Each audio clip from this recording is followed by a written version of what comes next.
Mum was in Hillingdon Hospital in September this year, where she received fantastic care from the staff there.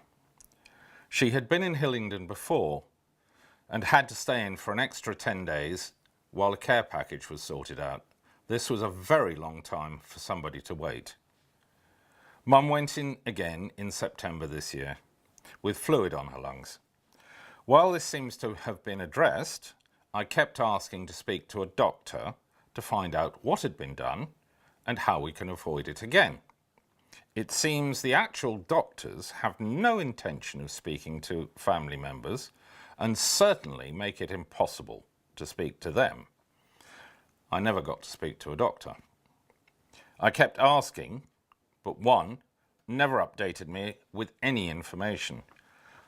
Mum was given the Friday as a discharge date. I arranged with the hospital that she would be brought home at 4 p.m.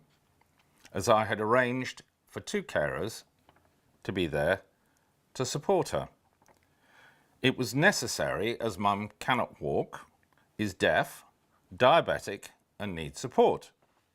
For some reason, the hospital transport took no notice of this instruction and took her home at 2 p.m.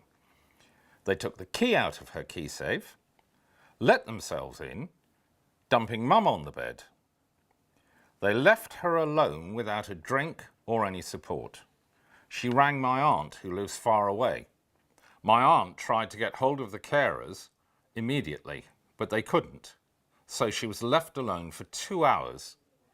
I'm really not happy that at this, as my mum is 80 years old and it's disorientating enough to come out of hospital.